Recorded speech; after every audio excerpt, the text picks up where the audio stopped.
Good morning, students. Why so less strength? This is not first hour class. If it is first hour class, then I would have thought maybe because of first hour class, the students are joining late. And now you had break also, no? 10 minutes break also you had. And after 20 minutes, after 20 minutes break also, only 25 students are there.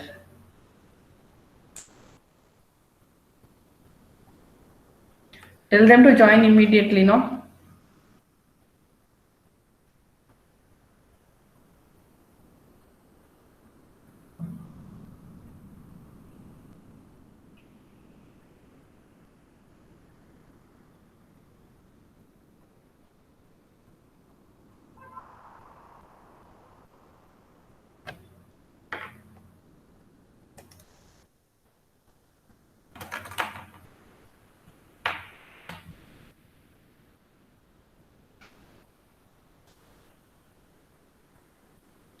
Yes, students, in last class, what we were seeing.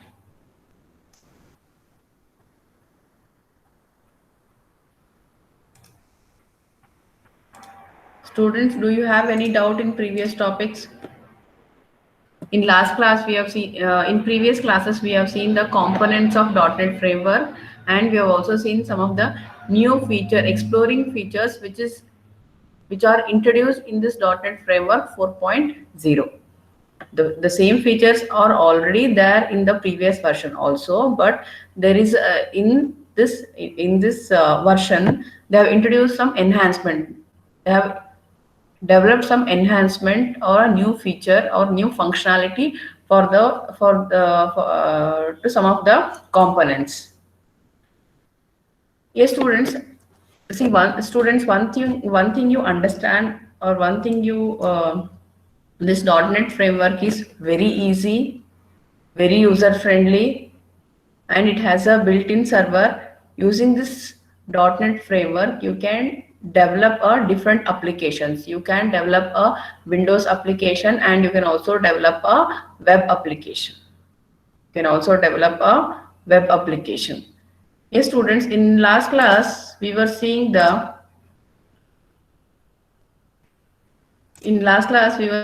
basic features of C hash, or not features, basics of C hash. Yes, students, whatever the points I have listed out here, these points we have also seen in other programming languages. Yes, students, when we say programming language, it has keywords, operators, variables, literals, executable statements, declaration statements, and expression. Everything will be same. Only the implementation method will be changed in other programming language. The logic will not change. Whatever the logic you write to calculate simple interest in C programming, the same logic you write in C hash also. Maybe the way of representation may be different. The way of writing a code may be different. The executable statements may be different, but the logic remains same. Yes, students, the logic remains same. So in last class, we have seen some of the basic concepts of C hash, and now creating a console application. How to create a console application? Yes, students, how to create a console application? To create a console application, we need to follow the step-by-step procedure. Correct now? To create a console application, we need to follow a step-by-step procedure. What is the step-by-step procedure? First, you need to open a Visual Studio.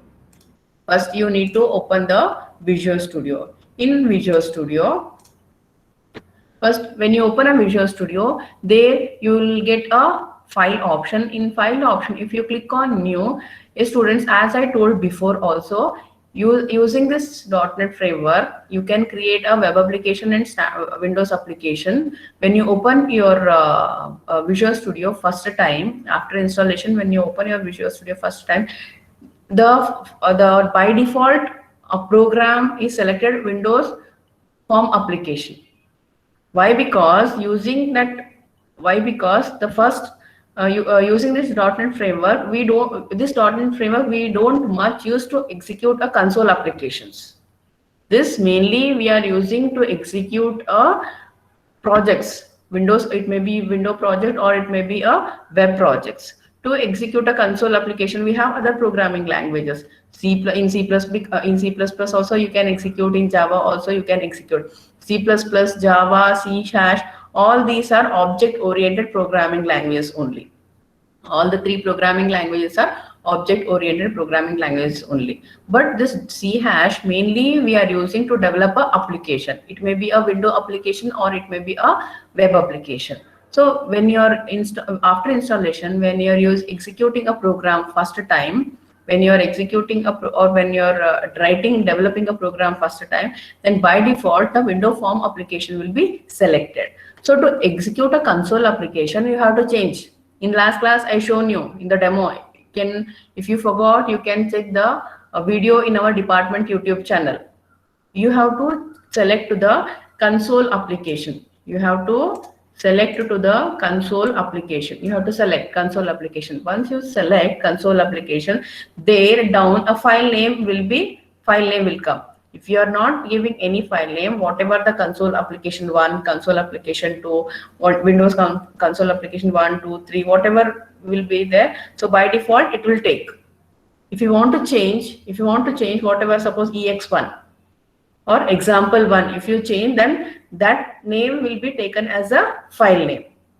That name will be taken as a file name. So with that file name, a skeleton will be generated. With that file name, a skeleton will be generated. What type of skeleton it will generate? In last class we have seen that also. It will be having different statements, system statements, and it has a namespace. What is namespace? So see students, what is namespace we'll see later, but whatever the file name you give to save your program, that name will come as a namespace name. That file name comes as a namespace name. For example, ex1 I give, so the namespace name it will take ex1. So now coming to what is namespace, understanding name. Now we'll understand what is namespace. A namespace is a declarative region, or before I go to a specific definition, what is a general meaning of name? What is the meaning of name? Why we give a name to a person or a thing or a place? Because to identify. Because in our department we have so many faculties. How you identify each faculties? With their name or with the subject they handle. So to identify some information or to identify something, it may be a person, it may be things, or it may be place. To identify something, we need a namespace. So here, to identify that program, whatever the name you give, that name has taken as a namespace name. So namespace is a declarative region. It is a declarative region that provides a scope to the identifiers, data types, functions, and variables. See students, for a namespace there is no fixed definition. Correct? No? Is a fixed definition for namespace. Each may tell in a different way. Correct, no students? So here, listening, all of you are listening. Yes, ma'am. Is there a fixed definition for namespace? Okay. Namespace is a group, or one more method of one more way of defining a namespace. You can also say namespace is a group of related elements. A namespace is nothing but it is a group of related element that each have a unique name or identifier. Each has a unique name or identifier. For example, I'll show you one example.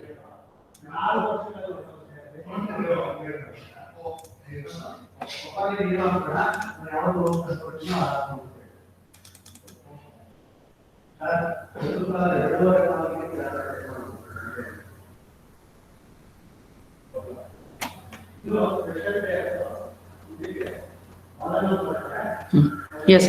Students, can you see the screen? Can you see the screen? Can you see this Word document? Can you see this Word document? See here, I'm executing a program. Here I'm executing one program, or I have written one lab program. Can you see this? This is my lab manual. In here, what I'm doing, this what for what I have written a code is to execute a program using command line argument. Yes, to execute a program using command line argument. What file name I have given? What file name I have given? Lab project. See, whatever the file name you give, so that comes as a namespace name. That comes as a namespace name. So this lab project has a executable statement. This lab project contains a executable statements or a group of elements. This contains this namespace. Lab project contains a group of elements. These elements are uniquely identified. These elements are uniquely identified by this name, lab project. For the next program also, if you give the file name same lab project, then it will not take. It will not take. You will get a error message. Already some file is there by this name. Some error message it will display. So namespace is a group of related elements that have a unique name. Or identifier. So these are all the group of elements. For this group of elements, we have a unique name. So what is that unique name? Lab project. So whatever the file name we give, so that name will come as a namespace name. That name will come as a namespace name. So here, students, in this .NET framework, framework, when you execute a window application or web application, here we have some of the namespaces. We have to use some of the namespaces in our program. Yes. Can you see this? Yes, students, is the screen is visible? Not properly visible, ma'am. Not properly. Students, when I share the screen, how in my laptop, how I see, the same way you can also see.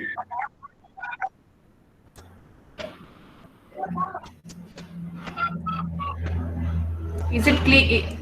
Is it visible now? Now is it visible? Now is it visible? No, ma'am. No.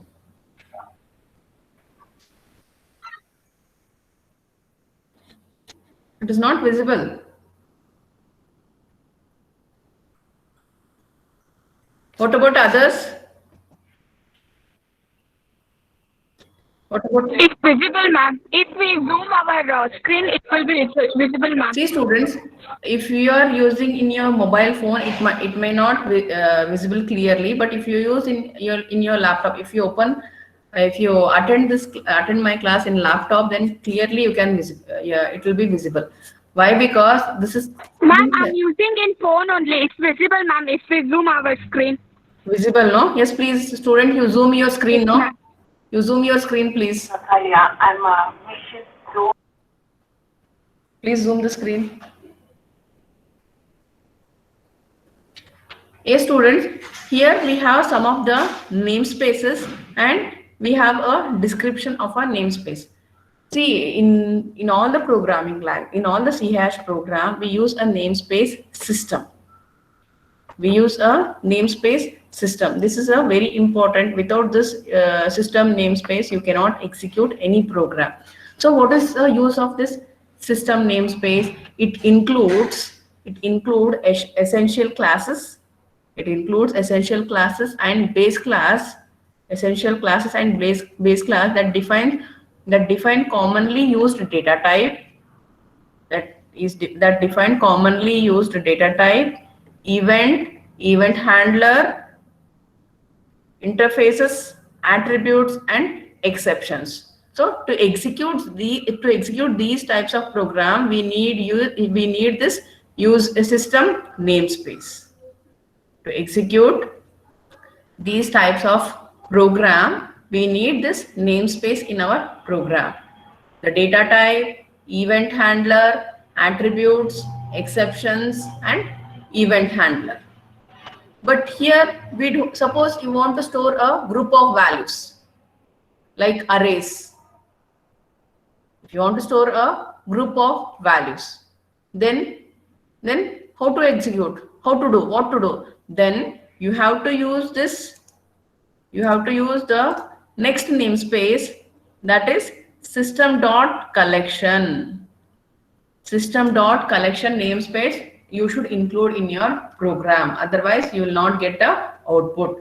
So this, what is a job or what is the use of this system.collection is, it includes interfaces and classes. It includes interfaces and classes that define various collections of objects, including collections such as lists, queues, arrays, hash tables, and the directories. And next namespace we have system.collection.generic. System.collections.generic. This includes classes for creating strongly typed collection for providing improved safety and performance. To include safety and good performance, we use this namespace, that is system.collection.generic. And next we have system.data. System.data. See students, without using these namespaces you cannot execute. Wait. So okay, system.data. This include classes that make up ADO.NET. When I say ADO.NET means the meaning is I am executing a database projects. Correct? No? Or I am developing a database applications or program. When you develop or when you write any, when you execute any database program, then you should have this namespace in your program. If you are not including a namespace system.data in your program, then you will not get the output. So for Part B program, you are creating a database. As I told before, a Part B program is similar to your projects. Only you have to design a front end or front page. You have to design, you have to create a database.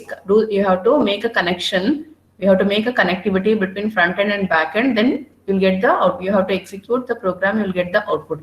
So for such programs, you have to include system.data. You have to include system.data namespace. So when you include that, only then you are able to execute a database projects. Only then you are able to execute database projects. Next we have system.data.OLEDB. What is OLEDB? Object linking and embedding database. See, when you do the connection, you can use ODBC, JDBC connectivity also. OLEDB, ODBC, JDBC. Yes, you remember, I think in your Java and in your J2EE, you have used this ODBC, JDBC connectivity. Yes, similarly, when you want to include classes which is supporting for OLEDB.NET data provider, you have to include this namespace. So this system.data.OLEDB namespace, it is a data provider. It is a data provider to execute OLEDB programs. Next, system.data.SQL client. If you are executing any client server program, then your program should contain this namespace, that is SQL client. This include class that supports SQL Server .NET data provider. Next, Oracle client is system.data.oracle client. So this includes support that .NET frame. This includes classes that support .NET Framework data provider for Oracle. So if you are using a Oracle database, if you want to use a Oracle database, then in your program you have to include this statement, system.data.oracle client. This you have to include in the program. Suppose if you want to do a OLEDB connectivity, if you want to use a OLEDB connectivity in the program, then ODBC, sorry students. Suppose if you want to include ODBC connectivity in your program, then you have to include system.data.odbc. What is ODBC? Any answer? What is ODBC? Open database connectivity.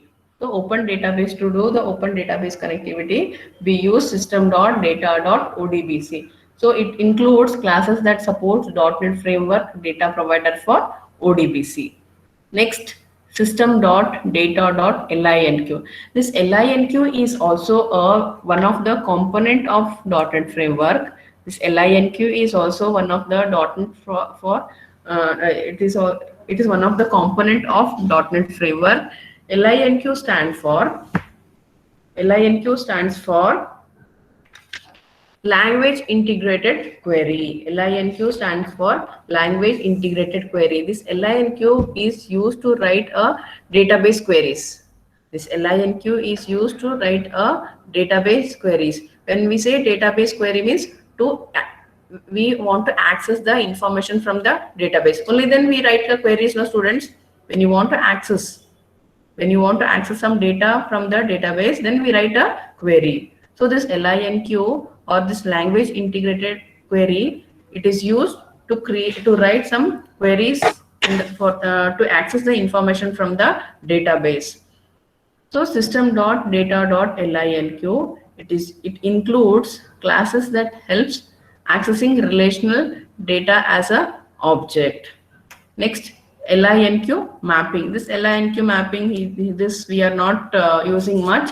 So linq mapping, to do a mapping, we use this linq mapping. System.diagnostic, this also we are not using much in our syllabus, but we have this facility. We have this namespace in our C# in our .NET Framework. So what this system.diagnostic do is, it provides the class that enables you to communicate with the system process, event logs, and monitor the system performance.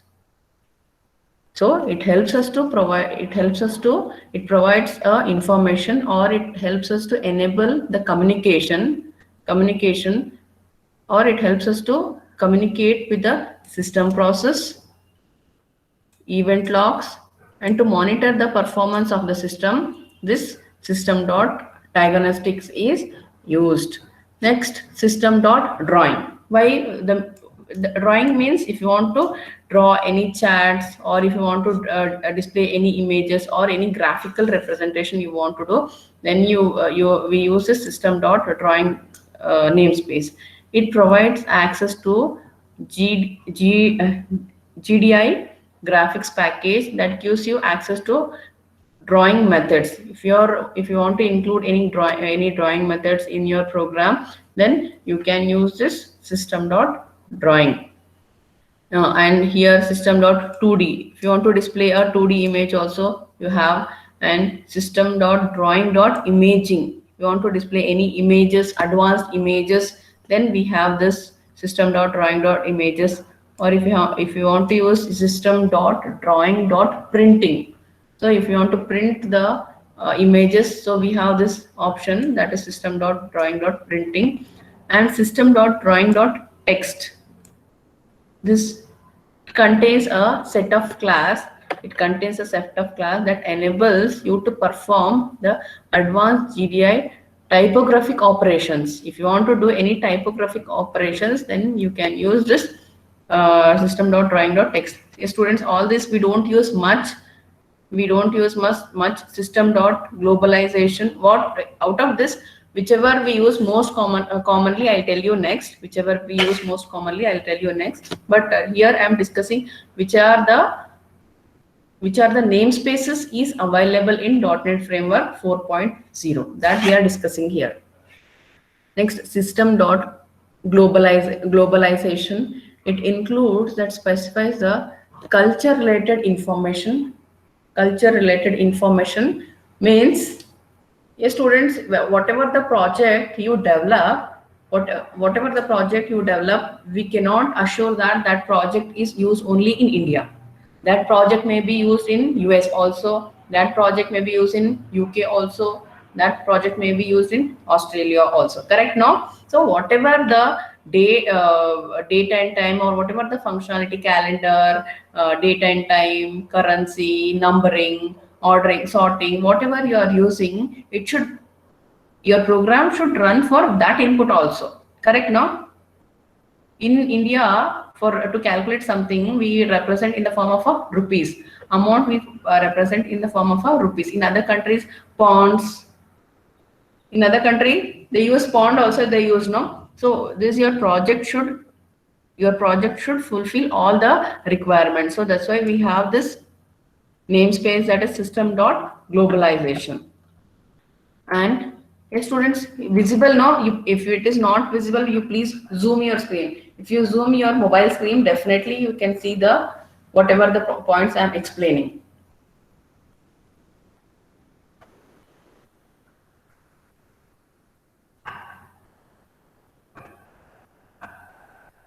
System.io. This is very important. It provides a set of IO means what? Input output statement. Correct now, students? Input output statement. System.io. It provides a set of type that enables you to read and write to a file. It allows you to read and write information to a file. If you want to read any information from a file, if you want to write any information to a file, then we use this namespace system.io. System.link, LINQ.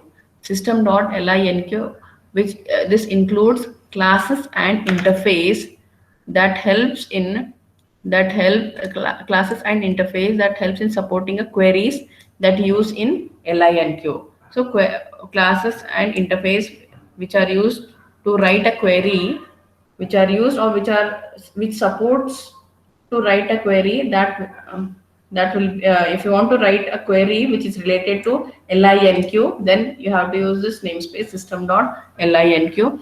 Next, system.expression. This is how we write an expression in LINQ. How we there may not be a same way of writing a query. Maybe the logic is same. The way of writing a query may be different compared to DBMS. In LINQ, it may be different. So your program should fulfill, or your program should support for LINQ also. That's why we use this namespace system.linq expression. Students, this also we don't use much. We don't use. And system.messaging. This is very important. Messaging is nothing but a communication. If you are not communicating, then I'll not come to know whether a monitor is running properly, whether all queries are executing, whether all functionalities, all threads are executing or not. See, in between, in my class, I'll just go back from this slideshow, and I'll see the screen is a Google Meet screen, and I'll check how students are, whether students are there or not, whether the connection is there or not, because students sometimes when we are doing class, automatically because of low internet or because of weak internet, the connection will be lost and will not come to know unless and until students or somebody else tell us that there is no connection. Will not come to know. So that's why we have to keep checking whether the connection is there or not.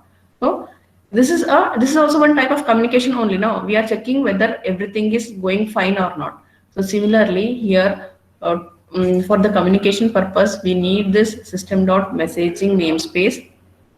It includes classes that help you in connecting to network and monitoring, which in turn administrator queuing of messages on the network. So in the network, any messages are in the queue. if any messages are in the queue, then how much time it will take to move from the queue. Everything we need to communicate. For all this, we need this system.messaging. System.net. Net is nothing but internet. System.net.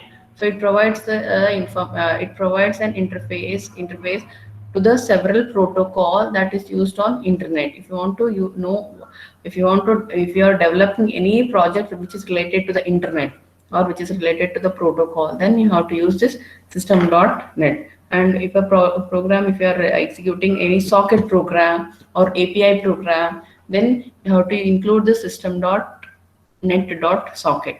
A system.reflection. What is reflection? What is reflection? Reflection means it shows what type of information we are using. So it contains the class interface that enables you to get the information such as type, method, and variables at a particular class, as well as you can also create and call the type dynamically. So that's why we have this system.reflection namespace, system.runtime, system.remoting security. If you are executing any remote program, we need this system.runtime.remoting.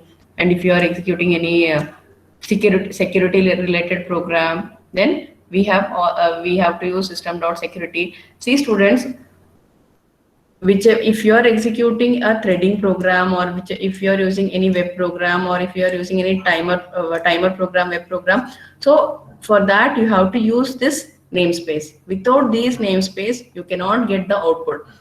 I'll give another example. When you write a simple C program, then what pre-process statements you include in the C program? Hash include stdio dot. That is what is stdio dot? Standard input output statement. Without that, because when we execute a program, when we write a program, we write a input output statement. Without input output statement, there is no program. Without input output statement, there is no program. When you are not including the header file for input output program, then you will not get the output. If it is any simple program to display to take an input from the user and display it on the screen, then using this single preprocessor directive, that is hash include stdio dot, you will get the output. Suppose if you are calculating square root of a number or quadratic equation, square root, cube root, sine 60, tan 30, tan 45, that such type of mathematical operations, such type of mathematical programs, if you are executing, to support such programs, we have a preprocessor statement. Correct? Which is a preprocessor statement? Which is a preprocessor directive for that? Hash include math.h. If you are not including that math.h header file in the program, then you will not get the output. Correct now, students? Similarly, this namespace, whichever type of program you want to develop or you want to execute related to that namespace, you have to include in your program. So see, this is very important. System.forms. Whether it may be a web application or it may be a window application, without form you cannot develop. In the form only you are going to design your project. In the form only you design your project. So form is very much important in the project. So here we write a system.windows.forms. Without this namespace, you cannot execute a Part B program. So here we have most commonly used namespace. So which in your lab program also you use these namespaces, that is using system. So using system. So we use these namespaces. That's why we write this using statement. Using system.collection.generic. Why we use this generic? System.collection.generic. Just now I discussed. Why we use this?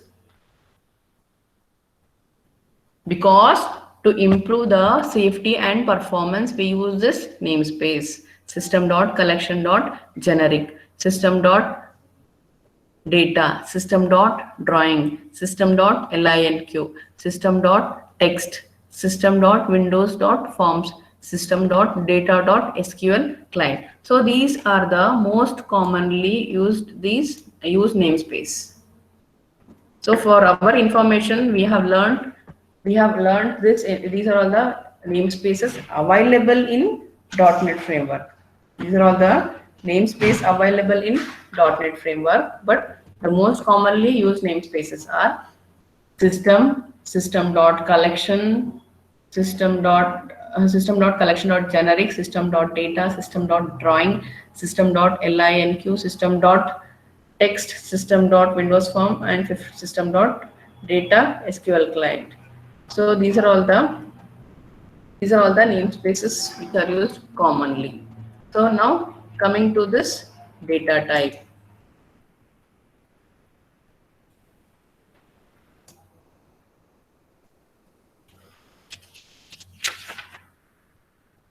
Data type, it is in all the programming languages we see a data type. Without data types we cannot execute a program. Here in C#, we have a data type. We have a data type that is Boolean data type. So Boolean data type means what? It depends on the size of the Boolean data type depends on the platform, which platform you are using. So the size of the data type, the size of this Boolean data type depends on the platform, and the range. The range of this Boolean data type is, what is the range of Boolean data type? Any guesses? Fast. Any guesses? True or false? No? Yes. When we say Boolean, the output may be either true or false. Next, byte. Byte is another type of data type. The storage size of byte data type is 1 byte. And the range is 0 to 255. 0 to 255. Next, character. This char data type is used. This char data type is used to store a single character. To store a single character, we use this char data type. If you want to store a more than one character, then how we do? Yes, students, how we do? If you are storing char n, if you write like this, then it holds this a, which holds only a single character. Suppose in the variable n, I want to store 3 characters, BMS. Then how we write? Forgot eraser. Correct, no? All are there, all are listening. Okay. Then to store a single character, we use this character type of character data type, and the size is 2 bytes. The size is 2 bytes. And in C#, we have a date data type also. In C#, we have a date data type also. And the size of this date data type is 8 bytes. The size of this data type is 8 bytes. Decimal. To store a decimal value, we use this data type decimal, and the range of decimal data type is 16 bytes. Yes, students, if you want, you can take down. I'm telling for range of all the data types. Sorry, not range. I'm telling the size of all the data types. Boolean data type size is platform dependent. Size of byte is 1 byte. Size of char is 2 byte. Size of date is 8 bytes. Size of decimal is 16 bytes. And yes, students, one thing I want to tell, in C#, we don't use float for decimal value, for floating value. We use double. Most commonly, we use double. to store any floating values. To store a floating values, we use double data type. The range of this, the size of this double data type is 8 bytes. Next, the most commonly used integer data type is integer. The most commonly used integer data type is integer. We have long also, but long we don't use much. If we want to store a larger values, if you want to store a larger values, then we use this long data type, but we don't use much. To store a integer value, most commonly we use integer data type only, where we represent it in the form of int, and the size is 4 bytes, and the long data type, to store a larger values, we use long data type, and the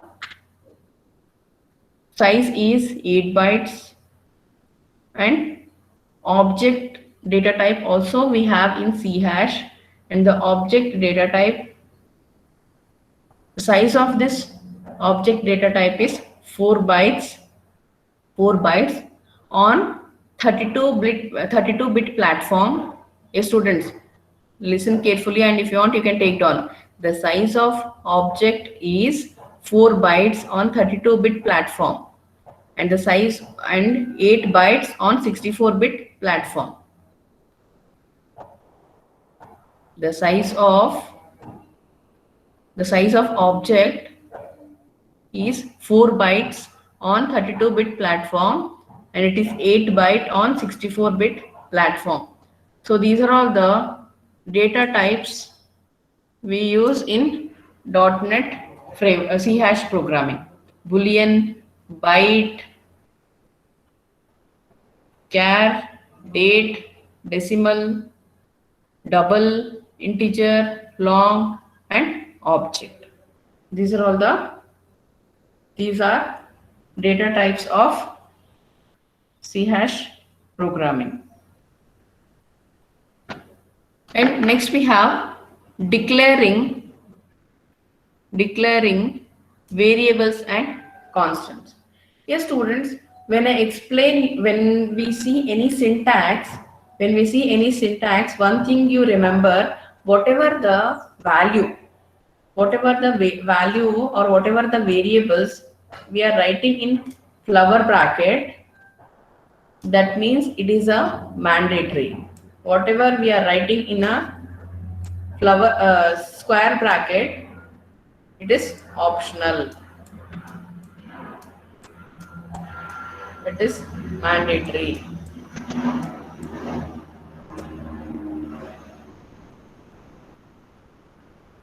Understood, students? When we declare any variable, or when we declare any constant, when we declare any variable, or when we declare any constant, in the declaration syntax, any variable or any statement, whatever is there, whatever the statement or variable present in flower bracket, this is flower bracket. Flower bracket means it is mandatory.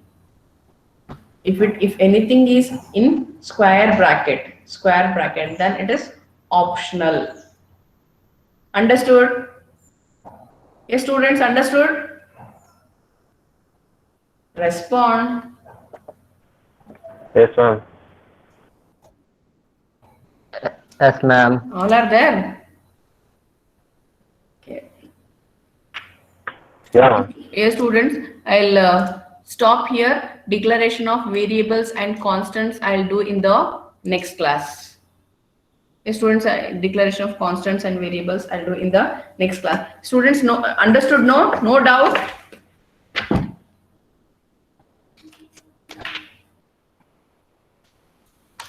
Any doubt?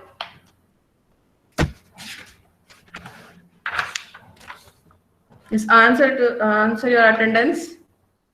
Aditya.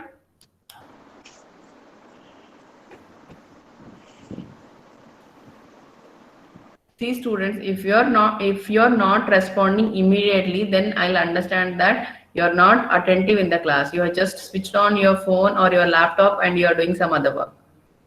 Please don't, student, don't do that. See, whatever the class we are doing, it is very important. Please don't miss any of the classes. Aditya, I marked absent. Ajay, Yes, ma'am. Amit, Yes, ma'am. Antima, Apurva, Yes, ma'am. Ashwini, Yes, ma'am. Bindu, Bindu, Divyesh, Gaurish, Gautami, Gunashekar, Yes, ma'am. Harini, Harini, Yes, ma'am. Hello. who is that? Ma'am. Harini, I marked. Surya, Present, ma'am. Nayana, Present, Nazma, ma'am. Present, ma'am. yes, Nidhi, Pradeep, Yes, ma'am. Nidhi Ilva class ಅಲ್ಲಿ Ma'am, Pradeep is so. Pradeep I marked. Preeti, Present, Rajesh, ma'am. Sadev, Present, ma'am. Present, ma'am. Saket, Present, ma'am. Santosh, Yes, ma'am. Seema, Yes, ma'am. Sinchana, Present, ma'am. Spurti,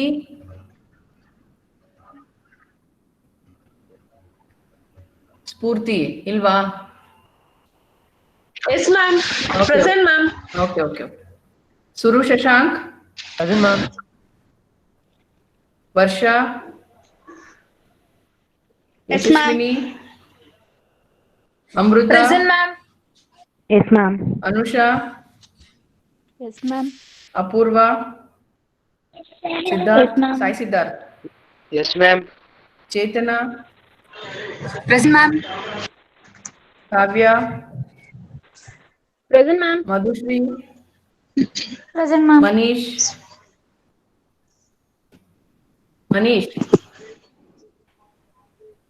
Manish is not there.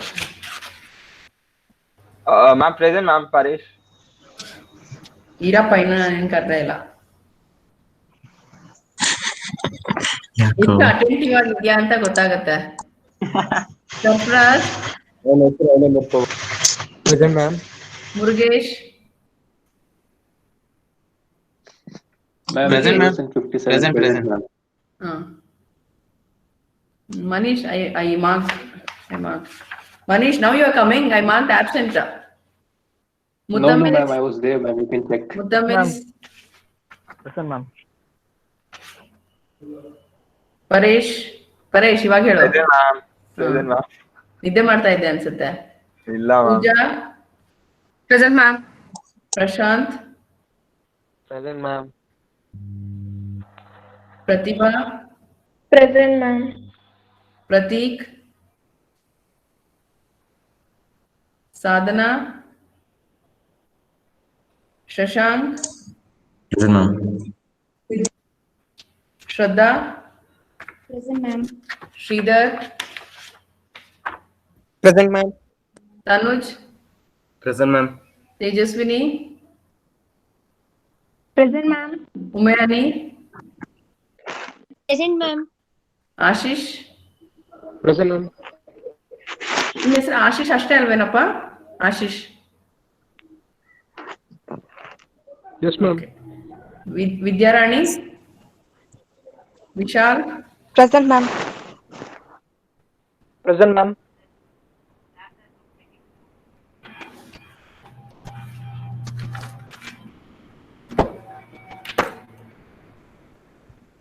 Ma'am, USN 5 present, ma'am. USN 5 Antima present, ma'am. ನಿದ್ದೆ ಮಾಡ್ತಾ ಇದ್ದೇನಮ್ಮ ಅಂತಿಮ you are sleeping No, ma'am. No, ma'am. I called I you had two times. network issue, that's why. Marked absent. Okay. I was present, ma'am. I was. Also, I marked absent. Divyesh is there? Divyesh. I marked absent Divyesh. Gaurish? Gautami? Aditya ಇಲ್ಲ ಅಲ್ಲ ಆದಿತ್ಯ ಇಲ್ಲ ನಿಧಿ ಇಲ್ಲ ಪ್ರತೀಕ್ ಇಲ್ಲ ಸಾಧನಾ ಇಲ್ಲ ಇದು ತುಂಬಾ ಜನ absent ಇದ್ದಾರೆ